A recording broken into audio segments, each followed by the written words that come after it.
members near and far. I'm Erin Gruwell, and I thank you for joining us for what we're calling Tea with Miss G. I got my teacup, I've got questions, I've got books to give away for said questions, and we're hoping that you're going to be inspired over the next hour to give. Give of your time, give of your talent, and most importantly, give of your treasure. We are here in our office in Long Beach. It is 9 a.m. in Long Beach, California, but I have a feeling for those of you that are joining us around the globe, we're in different time zones. We're in different cities and countries, communities, and even continents. So my hope is over the next hour, you will say hello. Tell us where you're from. Tell us your time zone. Tell us your community. Tell us your profession. Tell us if you donated. Tell us something. We'd love this to be as interactive as possible and have it be more of a conversation if that's the case this morning or this evening, wherever you are. We'd also love to extend the invitation if any of you want to join us throughout the day. We have 3 lives with Miss G to help with our different time zones for those that we humbly serve. So we're doing another one today at 3 p.m. Pacific Standard Time. And again, at 6 p.m. Pacific Standard Time. So wherever you are, come back. It will be different each time. We have assorted questions from regions around the globe. We have assorted wonderful videos that we've made and curated from our feature film and our Emmy Award-winning documentary.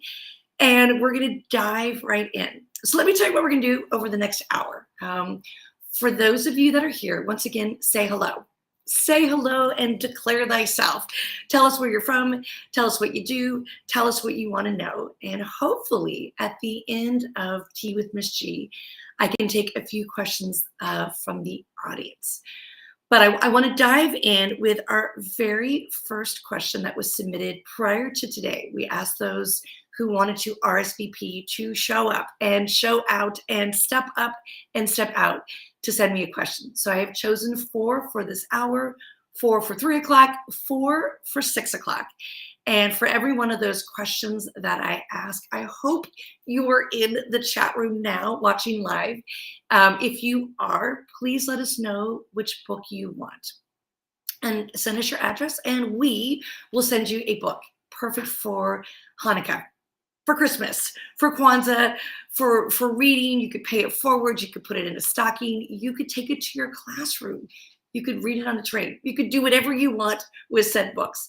But these are your choices. If you send us a question, the first option is the 20th anniversary of the Freedom Writer's Diary. If you didn't know, there was a 20th anniversary of the Freedom Writer's Diary. The band that never really left, the band got back together and right before the pandemic wrote spectacular stories of the now. You know, freedom writers having that hindsight and freedom writers looking backwards. And they are 20 new stories. They are spectacular. Yes, I'm biased, but they're spectacular. The freedom writer who drew that horrendous note, he apologized. He apologized for being the bully. That's a pretty fantastic way to kick off our 20th anniversary. We also have one of our amazing students who doesn't just celebrate birthdays, they celebrate sober living. That's pretty amazing when you have found the strength to live in the moment, one day at a time, 1 week at a time, one month at a time, and 1 year at a time. And now it's 1 decade or 2 or 3 at a time.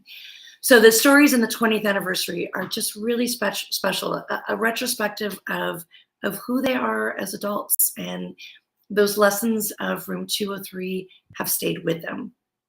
In addition, the other book that is an option if you either ask a question or have asked a question is Dear Freedom Writer. And you can see behind me the poster of our new book, and it is of the hardships and the hope of kids now, kids everywhere. We have 50 storytellers between the age of 10 and 21, 10 to 21. So those tentative teen years.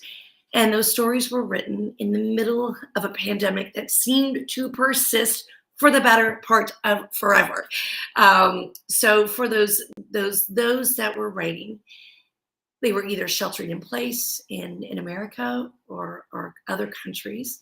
And it was like a letter in a bottle sent to us. And freedom writers and our beloved freedom writer teachers had the wherewithal to write back and say, to collectively and together, we're going to be the light in a very dark tunnel.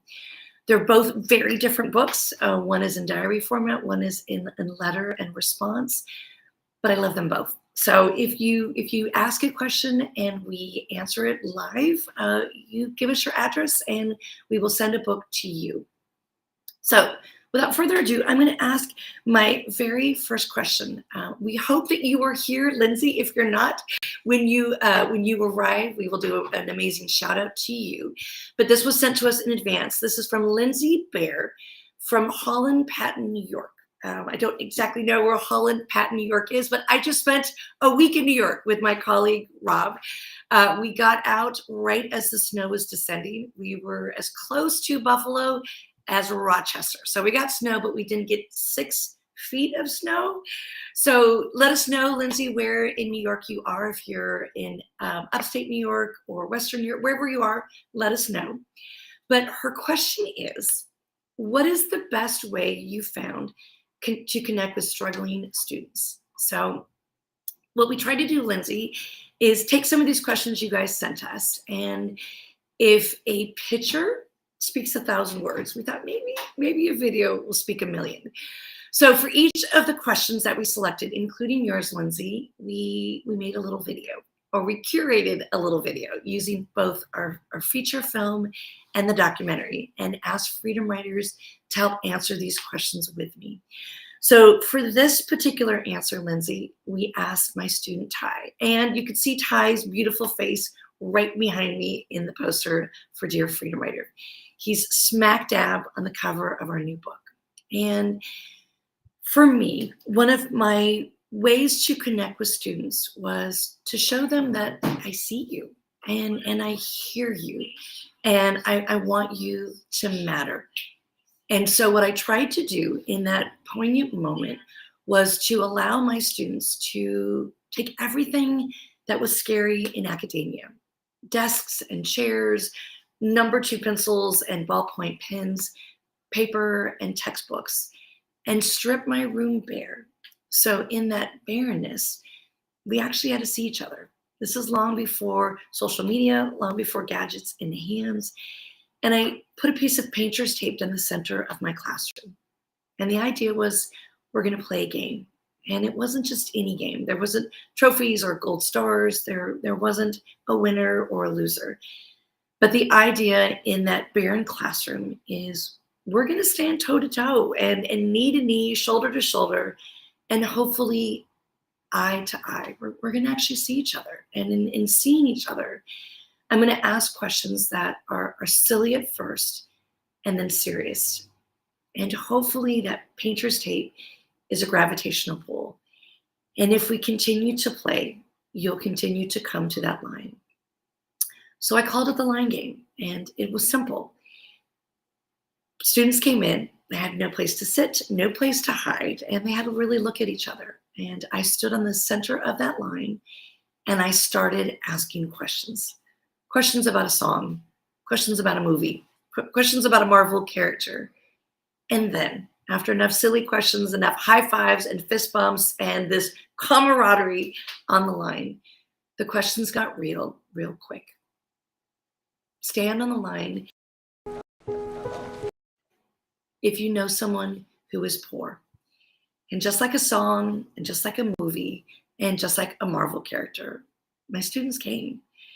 And in coming, they were standing right next to each other. And in standing right next to each other, they stood in solidarity. In standing in solidarity, they stood in silence. But that silence was deafening, and that silence raised a roof, and that silence was a comfort that I'm not the only one who's poor. I'm not the only one who's struggling. I'm not the only one who's seen things I shouldn't have seen, or heard things I shouldn't have heard, or lost my childhood too early. And so in the scene that we're going to show you, what Ty is going to do is Ty is going to tell us about that moment. And the reason I love this particular commentary from Ty is big and he's burly and he's beautiful. He served and sacrificed in the military, actually flatlined twice serving abroad in both Afghanistan and Iraq. So he's no sucker. And as a kid, he was taught to keep a stiff upper lip. As a kid, he was taught not to cry because if he started, he may never stop. And as a kid, he was taught to swing first and swing fast and push people away, including myself, and push those problems down. But on that line game, something cracked. He stood on that line again and again and again. And his pain eventually became his purpose. And his pain eventually was a way to heal. And so when I asked him to talk about the line game for you, he gets a little emotional. You're going to actually feel the lump in his throat. You'll see the tears well in his eyes. And he takes us there. He takes us to that passionate moment where it's okay to not have shame, to not be a secret bearer, to not push people away, but maybe, just maybe, pull them a little closer. And that's exactly what happened after the bell rang and my students left. We pulled each other a little closer. We shed a tear or two or 20. But in that moment, I think each of us realized that we are much more similar than we are different. And so, Lindsay, that's what I learned to connect, was to allow them to be the storytellers. To connect with struggling students was to validate their story, to allow them to face a fear, to tell a truth, and ultimately share their story.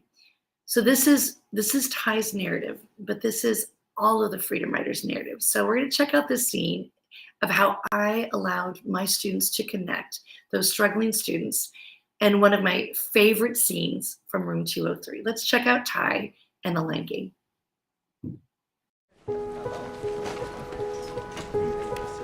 I am not a product of my upbringing. Because we went through things doesn't mean we have to still stay in those situations. My mother was a single parent. At a young age, I thought that the parents needed to be together, so I would always look to hers for the blame, like, well, why isn't my father around? I just wanted to see that side of life. And she gave in, and I ended up living with my father for about a 2-year period. I experienced hell on earth, so to speak. He was abusive to the women, and once that stopped, it moved over to me. And I was told to keep it a secret. I was stuck in that environment with no way out, becoming very suicidal at times. And then I met Miss G. And she's always been a second mother to me. And I love her dearly for everything that she's done for us. We're gonna play a game, all right? I'm gonna ask you a question. If that question applies to you, you step onto the line. My favorite scene in the movie would be the line game. It took me back to us actually being in that room, and the emotion was real. It reminded me that no matter where you came from, no matter your race, your color, your creed, that we're all connected. We all experience the same things. Seeing everybody else stepping into that unknown is reassuring that, you know, this is real. I'm not the only one.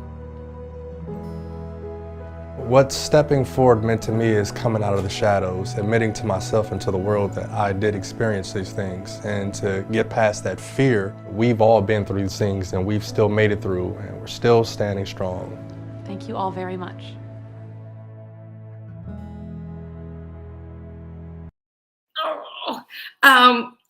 That scene gets me a little teary-eyed.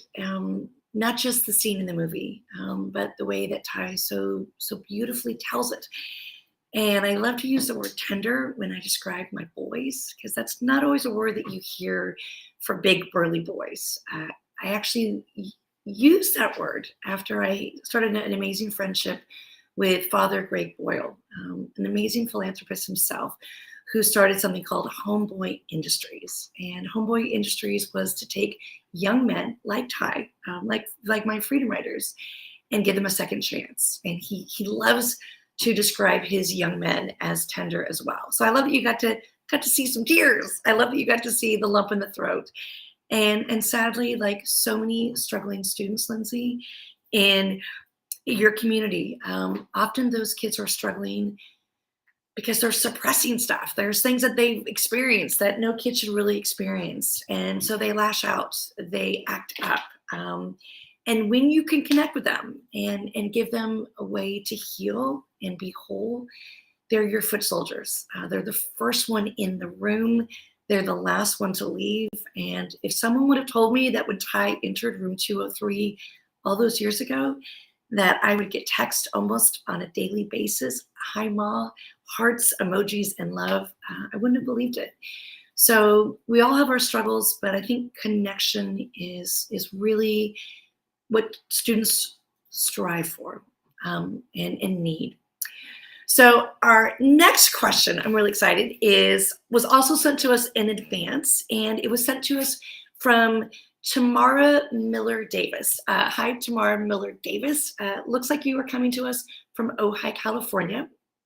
And your question is, what are you most grateful for? And what I want to explain is, for the Freedom Riders, family is what we made, and family is what we've chosen. And sometimes we took all that dysfunction and made a dysfunctional family. I like to pretend that we put fun in dysfunction, but we were striving for this sense of belonging, this sense of connection. And in that, it's community and family. Family is what we've made, community is what we made. And we made that sense of family and community first and foremost in room 203. And now it's wherever we go. Home is where our heart is. Wherever we seem to be, that is our community and that is our family. And so I think, Tamara Miller Davis, I'm most grateful for that. And I'm most grateful for that now, even more so then. Because when I first started teaching the Freedom Riders, I hadn't had much loss. I was so young. I was in my 20s, and the world was my oyster. And now that I'm older and grayer, I've had great loss. And that sense of community and that sense of family is more meaningful for me now because I need them more than ever. Because I've lost both my biological father and my biological mother. And my beloved dog. And as we age, when we lose people, we desperately need to pull those that we love closer. And sadly, when the Freedom Riders entered room 203, there was such great loss. You know, we just had the Rodney King uprising that led to riots, and our community was destroyed. We had 126 homicides in a single year. So when my students walked into room 203, they'd already experienced the death of a father or a friend, a nephew or a neighbor. And so when you bury someone that is close to you, that does something to you, you do push away. You do put up your dukes and build a wall. So the fact that we were able to create family and have those tender moments after the line game is something I am so grateful for love, for compassion and empathy, and for community. So we asked Brenda to talk about this. And what I love in asking Brenda to talk about this, Brenda's like me. When you lose your folks, you become an orphan. And Brenda had experienced great loss. Like myself, she lost her mother. And it was tough. And it's sometimes easier to put on your sneakers and to run, to bolt, to be away from that pain. And Freedom Riders chased after her. Freedom Riders held her so close. Freedom Riders made her smile and laugh and confront. And even if that confronting is from a painful place, we still gotta confront. Pull back those layers, be the solve on each other's arm, to be the Band-Aid that takes care of us. Hi, Lindsay, I see you popped up on my screen, and thank you for asking. Let us know where in New York you're from. We spent a lot of time in New York. I could list off all the cities I was a week ago. Syracuse, Westmoreland, Rome, Utica, Rochester, Oneida, Hamilton. If you were in any of those places, let us know. I know that your hometown is Holland Patton, but let us know where you're from. We love your community. You're near Utica. Butterflies. Absolutely, that's our girl. Little Lindsay gave everyone butterflies. Amazing. So what I'd love to do now in honor of our family all the way in New York, I just saw an amazing gentleman joining us from Uganda. Hello. We have not been to Uganda, but I take into my home an incredible family and a gentleman from Rwanda. I know they're not too far from Rwanda, so at some point I would love to come to your continent and your country. So welcome, Timothy. But back to my friend Tamara. What I want to do is show you for wherever you're at. If you're in New York with your butterflies, if you are in Uganda near Rwanda, family's what we make. Family is what we choose. We create communities wherever we are. Today, we're creating community on Zoom 203, which is an extension of Room 203. So I'd love for beautiful Brenda to take you back into my classroom where we were silly. And I can't dance, but we tried to. I'm not a great chef, but I made cookies and brownies to liven the mood, to make it feel like home. Home is where our heart is. So let's check out our home in room 203. And today it's Zoom 203. So let's check out Brenda talking about community and family. Community is that group of people that you are comfortable with, and those are the people that you know you can count on. You can go to them if you're in trouble, you can go to them if you're in need. They'll listen. There will be no judgment. Maybe they're in the same shoes you are, maybe they're going through the same things you're going through, and maybe they're just as much in need of the help as you are. That would definitely be community. Some of my favorite scenes in the movie are of Freedom Riders hanging out in class after school. We would hang out for hours and just bond and be silly and be kids. I think Miss G knew that it was important for us to feel connected because up until that school year, we had never had a sense of family, a sense of community, a sense of connection with anything or anyone. She made it a point every single day when we came into that classroom to make us feel like we mattered. After that bell rang, we were no longer students or fellow classmates, we were a family. My fellow Freedom Rider, Norma, and I met in room 203. We have a very strong bond. She did something for me last year while we were writing the 20th anniversary. My mom was very sick at the time, and I hadn't seen my mom in 2.5 months because I was so consumed by anger and emotion. And we were writing that day and I just had it. I just put everything away, I closed my binder and I walked out. And Norma came behind me. She told me that I needed to go see my mom. And I said, I'm not ready, Norma. And she said, you know, Brenda, when you're ready, it may be too late. And I just thought, oh my God, you are right. And my mom passed away 3 weeks later. What Norma did for me that day, it allowed me to spend my mom's last days with her. And I don't know if she knows what she did for me that day, but I will forever remember those words that day, and her friendship just means the world to me. The bonds that were created and the friendships that were created in room 203 to this day stand stronger than ever. I know that people like Norma and myself, we have been there through thick and thin because of Miss G and the sense of community that she built for us. And that's what comes out of having this community and finding your person or your people who are going to be there for you through thick and thin. And there is always someone willing and able to help you. You just have to go out and find them.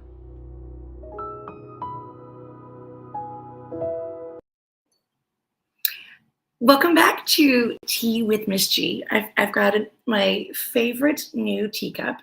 This is for you, Nancy. It's got a butterfly. This is for Nancy Rodriguez in New York. And for Megan Abruzzo and all her students, if you guys can see my Tea with Miss G, I've got a beautiful blue butterfly.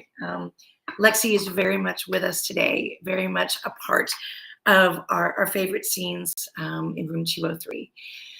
So Lindsay and my wonderful friend Tamara, who asked you questions, let us know what book you want. I'm going to use this book as an example of what Brenda just talked about. Brenda talks about Norma. Both Brenda and Norma have a story in the 20th anniversary, the news section. And Brenda talks about that scene with her mom. Oh, it's tough. It's a gut-wrenching story. Half of these stories, you just need a box of Kleenex while you're reading it. But I love that Brenda wrote it. She wasn't ready to write that story when she was in my class. She was ready to write that story 20 years later with the help of freedom writers. So in the 20th anniversary, I'm going to give away the ending. You guys already know the ending, but the 20th anniversary ending, the 20th news story in the 20th anniversary edition was written by Brenda's best friend, Norma. And in the 20th anniversary, the 20th story, Norma writes about being undocumented, about coming to this country as a baby, not even knowing her status when she was a small child or even a teenager. And she's in the throes of my class, getting straight A's. She's having a love affair with biology. She wants to be a doctor. And like all my students, will be the first in her family to graduate and the first in her family to go to college.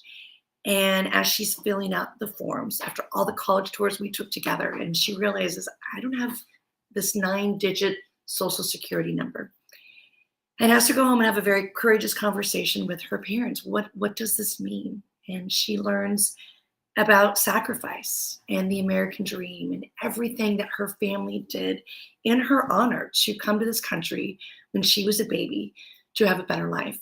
But that also meant at that time that Norma couldn't go to college. She couldn't afford it. She was undocumented. Norma teaches us that it is the marathon and not the sprint, because in the 20th anniversary, we learn, freedom writers knew all along, but you, the reader, learns that Norma is going to be a doctor. It took her 20 years, but she's going to put on that white coat and that stethoscope, and she is in medical school now. So I love that story. I love that book. So Lindsay, please let us know which book you want. Oh, you already have a book signed by me, but you know what we'd love to do if you want to pay it forward? You are going to be the recipient of a book, sweetheart. So tell us who you want us to send it to. We can send it to you directly and you can pay it forward. So maybe you have a cutie pie. Maybe you have a little honey bunny somewhere. Maybe you want to put it in someone's stocking. But you get a gift. So whichever gift you want, dear Freedom Writer or Freedom Writer's Diary, let us know. This leads me to my next question. And this question is from a Freedom Writer teacher herself. Her name is Deborah Fernandez, and she's amazing.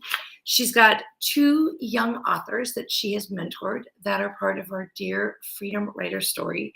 Nevaeh and Darlene, I want to do a shout out to you lovely ladies. You should not be watching now because it's a school day and you're in California, but doesn't mean you can't watch at 3 or 6 o'clock tonight when school is over.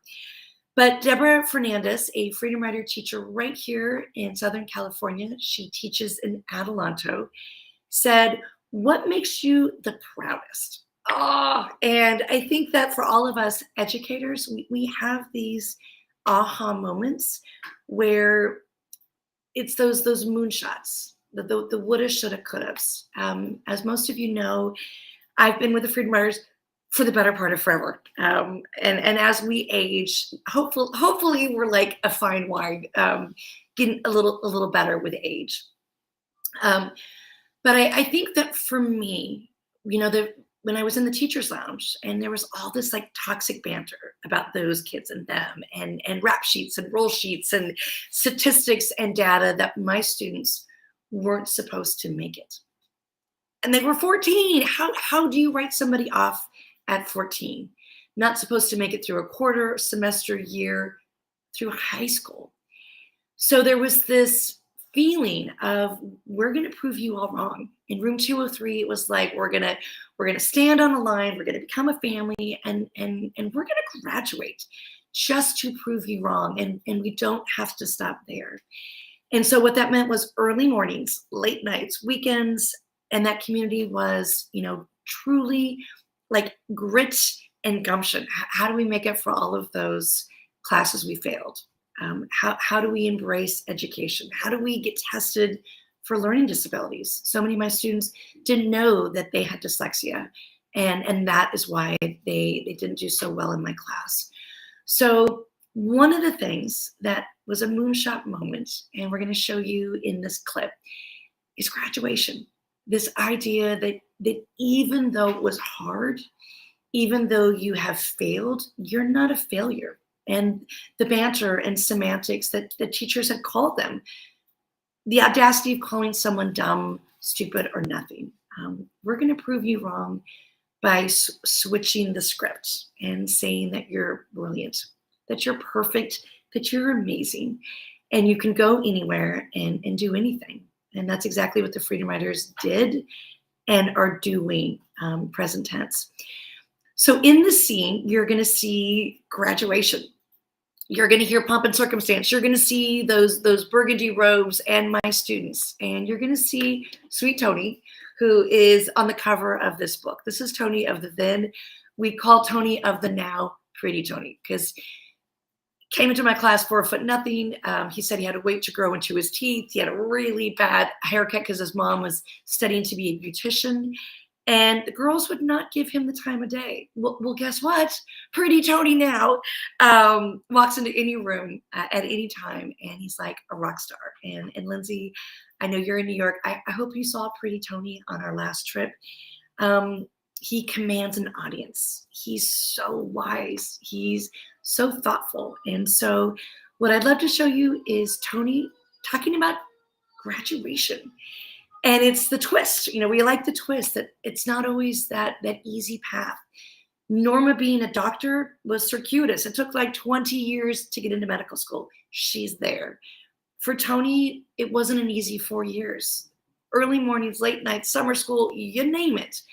But when he had on that cap and gown and he graduated, it was the statement to the world that anyone under any circumstance could make it. So this little clip is from our Emmy award-winning documentary called Freedom Riders Stories from the Heart. But I love this scene. And this is Tony and Freedom Riders graduating with a twist.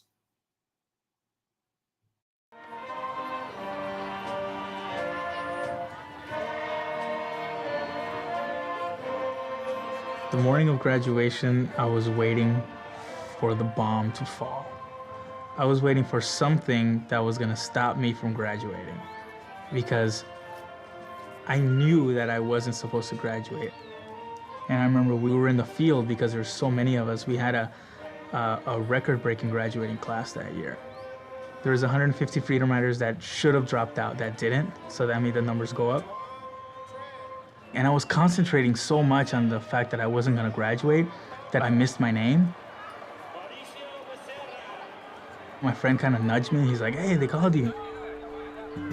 So I walk up, and at that moment, it all just hit me. Like, I just graduated.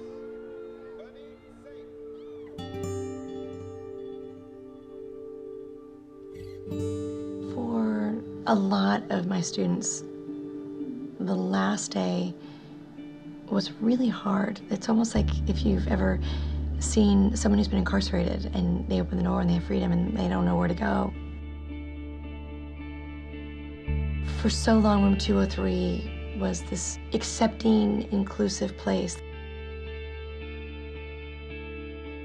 And leaving that place was, for some, very easy because they were ready. Their wings were used to flying and they were ready for college. For others, it was the reality of, I don't have a place to go. It was terrifying and it was liberating. And I think I shared those same emotions because I didn't know what was going to happen next. For 4 years, all I concentrated on was getting the Freedom Riders to graduate. Once they did so, I realized that I wanted to help all kids who were troubled have that same opportunity. That's great. I love that Deborah Fernandez asked that question, because when we worked with Deborah Fernandez in the midst of the pandemic, she was working with predominantly kids in the foster youth system, kids who had probation officers and they were 10. Are you kidding me? Kids who were excluded from regular classrooms. And I hate the word regular, because what is regular?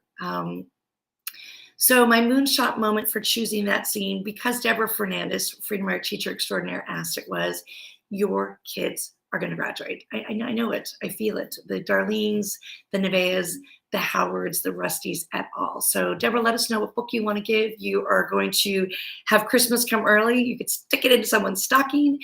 Tamara Davis, I know you're here as well from Ojai. We asked your question as well.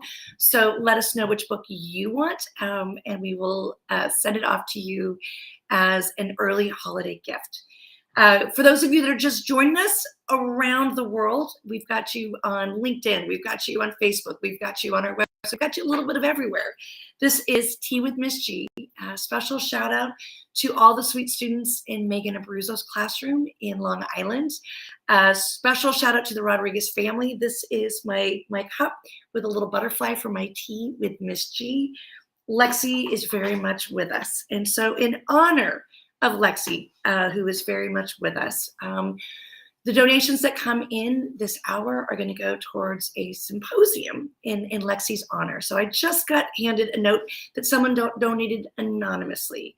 My superintendent this morning, oh my God, my superintendent, Carl Cohen, was the first one to donate this morning. He donated $500 right before we went live. So I cleaned up my mascara to sit down, but I was so tickled that my boss cares enough about the Freedom Riders for the better part of 2.5 decades, almost 3 decades, to still help us out. So any money that's donated in this next hour or during Giving Tuesday, we're going to put to very good use for our student authors. So for our anonymous donor that just donated, thank you.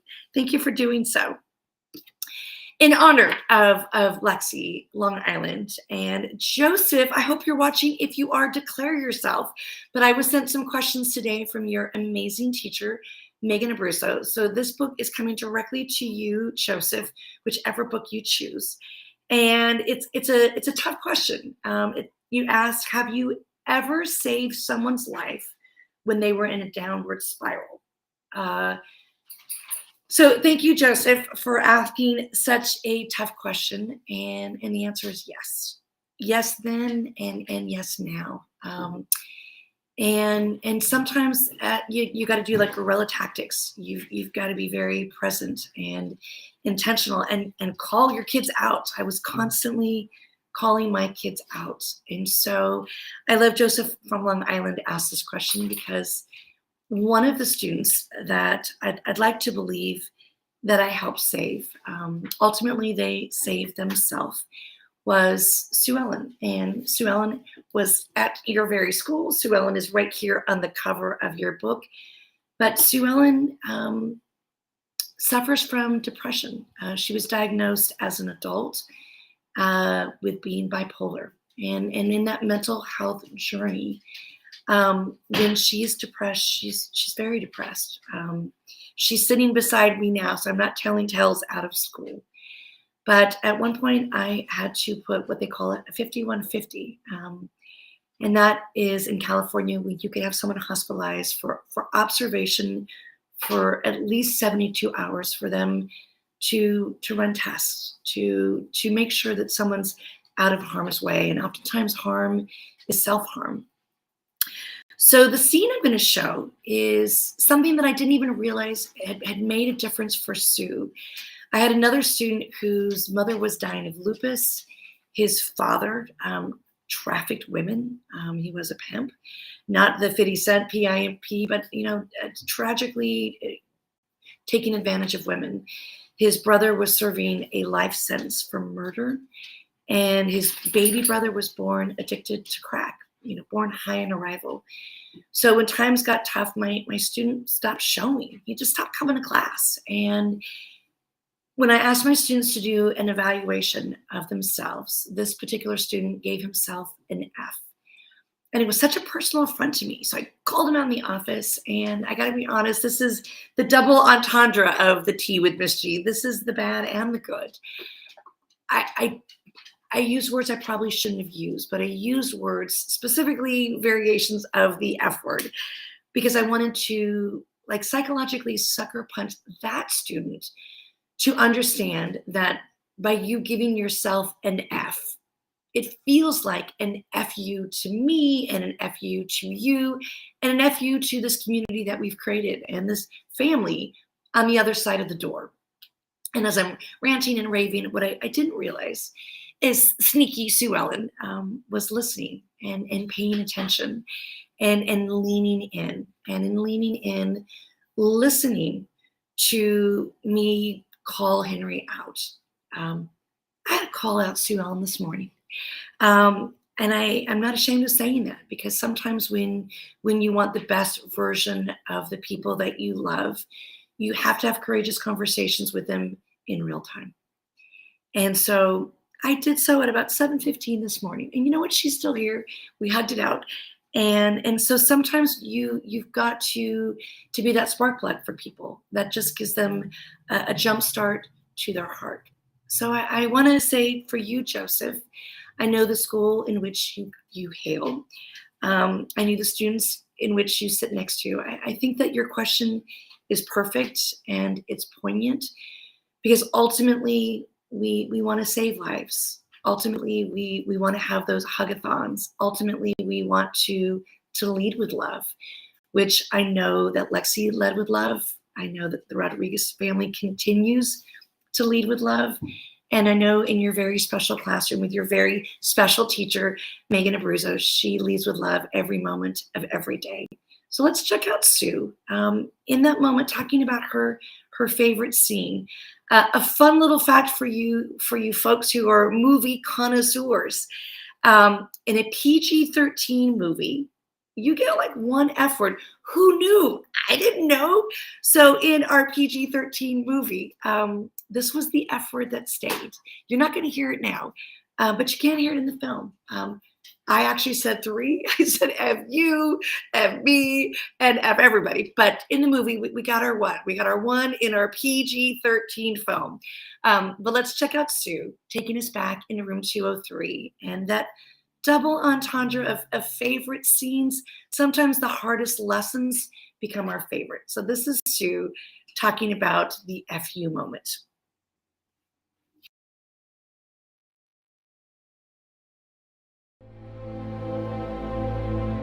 There's an experience that all of us Freedom Riders share, and it's amazing to see it, to relive it every single time it goes on screen. It's kind of difficult to take 4 years of our lives and put into a movie. Every character was a composite of different stories.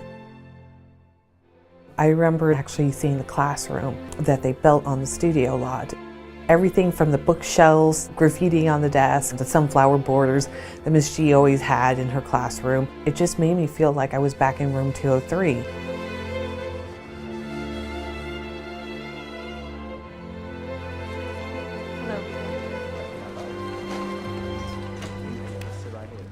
A scene that really connects to me is the one where Miss G confronts a student who gave himself a failing grade. She said this was an FU to me and an FU to everybody that believed in you. We're all of us up against something. I remember that moment very vividly, and the student that Miss G was talking to, I remember her pulling him out in the hall and listening to that whole conversation. So many times I've been in that place where I think I'm not worth it, and I think I don't deserve it. That scene was just an example of how she never gave up on us, even when we gave up on ourselves. It took her believing in me for me to believe in myself, and she does this to this day. You know, she's always there believing in me, and so that's why that scene is so poignant to me.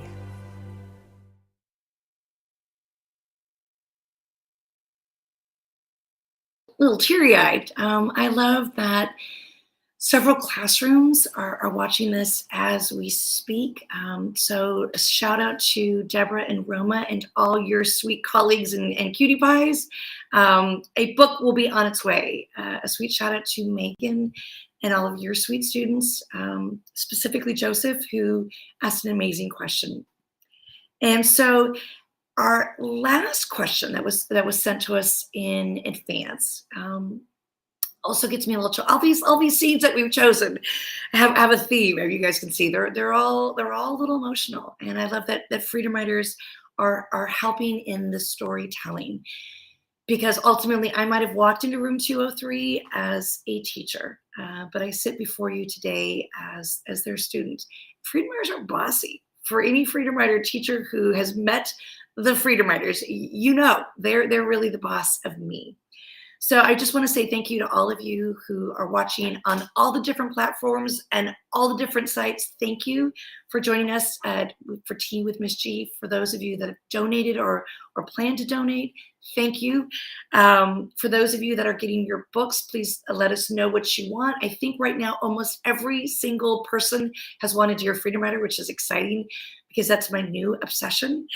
But our last question that was submitted doesn't mean we can't ask another question from the audience, but our last question that was submitted was from Neil Rosen, right here in Southern California in Riverside. He said, "What is your greatest accomplishment?" And I think the singular is really the collective. And I think what we are proud of is that we were able to take our books in the classroom that were amused. The books being Night by Elie Wiesel, or Anne Frank's diary, or a book by a little girl in Bosnia-Herzegovina writing about the streets of Sarajevo and a genocide. All of these storytellers became a muse that allowed freedom writers who had stood on a line to make an oath that they were going to write unapologetically, like their hair was on fire. And even if that book was a collection of horror stories, even if that book was just for us, we would bind it and we would keep it as a keepsake. And then we got bold and we took it to Kinko's and we made copies and we sent them to all the publishing houses in New York. And they all rejected us. Every single one rejected us. And we kept trying. We kept trying because we knew we had something to say and something to share. So we rolled up our sleeves and we edited it and we tweaked and we tried to make that book better. So Neil Rosen, who asked that question, what is your greatest accomplishment? I think it's not just a singular accomplishment. I think it's the ability to make legacy out of words, not weapons, to all the books that we have created, not just in room 203, but with our freedom writer teacher brethren, and now our student authors. We collectively have put books out in the world that are in like the Library of Congress or in people's hands that we get to go to the post office today and ship to each of the fine folks who ask questions. And so what I love, we might have to get a question from Marcos because Marcos is there and Marcos has my heart. So Deborah, I'll be fast and furious. Do not leave this space until I answer Marcos's question because boy, oh boy, you know I love Marcos. But Marcos, before your question that just popped up on my screen, this is a moment from our documentary, and it is the process of our book being made by the biggest publishing house in the world. This publishing house has published Barack Obama's book, is soon going to publish Prince Harry's book. It published that bestseller behind me, Dear Freedom Writer. So the fact that they took a chance on a group of students and their teacher is pretty amazing. And this was like our little book tour, our old-fashioned book tour. We went to schools, we went to studios and sat beside folks like Oprah and Rosie O'Donnell, shows that are no longer even on television, shows that are so old that young people like Marcos probably doesn't even know who Rosie O'Donnell is. That's how old our book is. But let's check out the silliness of this amazing opportunity for freedom writers to tell their story. And they, in turn, are going to pass the baton to this new group of kids who are also authors, also storytellers, also need to put on earmuffs and sit in studios and talk about their story. So let's check out the old to whisk in the new.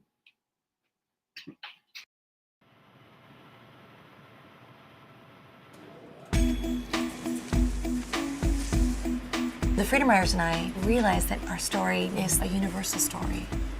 Maybe our story needed to become a book. We sent the manuscript to nearly every publishing house in New York, and every single one of them rejected us, except the one house that published a book by a little girl in a tiny little attic. And so I think it was, as it should be, that Doubleday, who published The Diary of Anne Frank, took a chance on 150 kids, and they published our book. They wake up in the morning and they wonder what violence they will see today. They hear the gunshots as they go to bed at night. The name of the book is The Freedom Writer's Diary, and we've got some of the Freedom Writers here along with their teacher, Erin Gruel. They are the editors of this book. They took the time. We rented a hotel room. We brought in 15 computers. I just wanted to instill a great love of literature and writing, and I never envisioned that 5 years later my students would have written a book. In the real world, having a publishing house like Doubleday say that they want to publish your writing, that's the best performance assessment possible. That is so much stronger than a bubble-in answer sheet. We've actually accomplished something here. What's the lesson in all of this? It can't be as simple as writing a diary can turn your life around, can it? Tolerance. Tolerate each other, tolerate the people that are around you.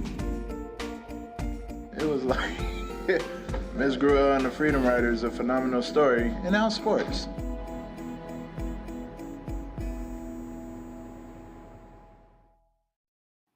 Oh, I love that scene. And I love that scene has been re-envisioned, reimagined by Marcos's fellow classmates, Nevaeh and Darlene, have been a part of this journey in Deborah Fernandez and Roma Flores' class. And we wrote like our hair was on fire. And we met in the Sacred Zoom 203 for the better part of the pandemic. Don't think I don't think about you young folks in Adelanto every moment of every day, because your teacher texts me almost daily with updates. And so our last question is going to be Marcos. Oh, Marcos, tell me who's watching with you, and please do a little hug-a-thon on the Freedom Writers' behalf to all of your classmates. You know that we used to do our Zooms every week, and I miss that madly. So we're scheming and plotting how to do an in-person visit to your community. But Marcos, and also let everybody in the chat room know how old you are now, Marcus. You asked, did you ever get frustrated with your students in room 203? And the answer is, of course. But I like to take that little frustration and turn it into fire, which that fire becomes passion, and that fire is sometimes a motivating factor. And I want to turn that around to you, Marcos, and in your class, which I had the honor and privilege of working with during the pandemic. And one of your classmates frustrated me, and it became a rallying cry. I'm going to say a sweet shout out to little Howard. Little Howard would come to our Zooms, and he would have his hoodie down here and he'd have his mask up here. So I would just see the slits of his eye. And in one of our social emotional learning curriculum moments, we were nervous. I think we were spending about 90 minutes with you guys online. And at about 80 minutes in, we started feeling a little self-congratulatory. We thought, oh my God, we've only got like 10 more minutes to go. We haven't had any technical snafus like we were prepared for. And it was the theme of hope. Pretty Tony was the theme of hope. And in a video in our Google Classroom, Pretty Tony asked where do you see yourself in 5 years and or 10 years? I don't know if you remember this, Marcos. I know Ms. Fernandez and Ms. Flores will remember. And a lot of you, your classmates between the ages of 4th grade and 7th grade, were writing traditional 4th and 7th grade answers. Some of you wanted to be stars or athletes or make lots of money. And your colleague, Howard, wrote in all caps just 4 words. And there's a lot of 4-letter words that I love. LOVE, HOPE, just to name a couple. But your classmate at that moment wrote DEAD in all caps. And Marcos, I froze. And it was the longest, hardest 9 minutes of my life. And I thought, oh, hell no. Not on our watch. Not in the sacred space. With 2 loving teachers like Deborah and Roma and ourselves on the screen, we're going to rally for each and every one of you in that space and turn that DEAD into HOPE. And so in my frustration, it was more of how do we lead with love? How do we leap through a screen and show that we care? How do we become like Jason from Friday the 13th, and wherever you guys go, we will be there. And so at the end of that first semester, that DEAD was replaced by LOVE. And it was a family, it was a community, and it was all of you and all of us working together. So Marcos, I hope that you can please spread the love now that you are at the ripe old age of 13. A sweet shout out to all of your classmates who are watching live and those that will watch later. We're going to send you a book, sweetheart, and you tell us what book you want. You tell us who you want to give it to and who you want me to make it out to. Because as we keep getting donations, I can keep giving away books. You saw in that video, my boss, Carl Cohen, he donated $500. That's a lot of books that I can give away. My sweet friend, my Freedom Rider teacher extraordinaire, Carol Ann, in Georgia, she just donated $50. So there are books that I can give away. And yes, Deborah, I too am crying in front of all of them. The sweetest shout out to you and your beautiful babies, Jesus and Leon, Cedric, Marquette, Miss Flores, of course, and Mrs. Jeanette. We send you love. We send love to Adelanto, and we send love to all of you. So we gathered in this space today to tell stories. We envisioned on Giving Tuesday that we wanted to sing and or cry for our supper. And what that means is that on this day of giving, we had Black Friday where people shopped, and Cyber Monday where people shopped. Oh, also, hello, Willow. Hugs and kisses also to Willow in Miss Fernandez and Miss Flores's class.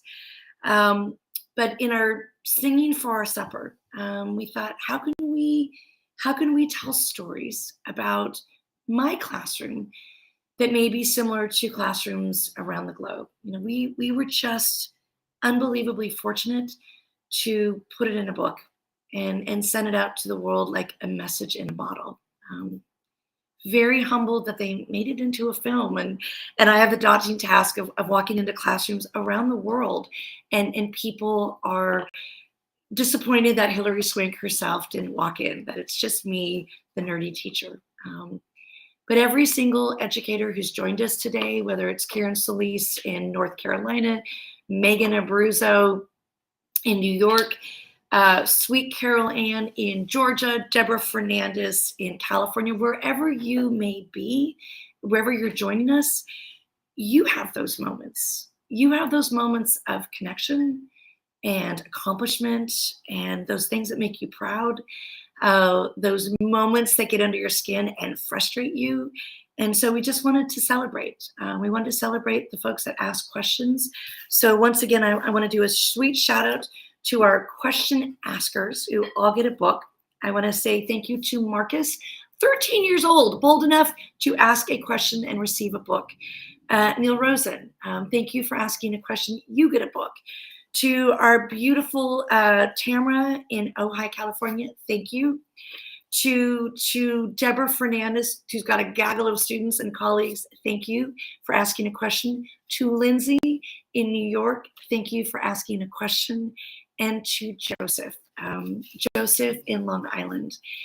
Thank you for joining us. Thank you for being a part of our family. And my invitation with my Tea with Miss G. Butterflies and all. There's a beautiful butterfly on this side, and I'm partial to the blue on this side. This is to all the folks that love Lexi and her legacy. Join us again. Join us again at 3 o'clock Pacific, 6 o'clock Eastern, or wherever continent you are on. Join us again at 6 o'clock. It might be very late for you on the East Coast, and it will definitely be very late for you in other continents. But we're going to do this 2 other times today. Turn your camera to the class and have them submit questions in our chat room. Invite your friends and family. Every single hour, we have different videos, we have different questions. We just want to humbly serve our community. And so on this Giving Tuesday, we want to give of ourselves. And as I stated at the beginning, if you can give of your talents, which is in a classroom or in a community setting where you're saving lives, if you can give of your treasure to help us buy more books, to allow us to have a symposium that allows our wonderful student authors to gather yet again.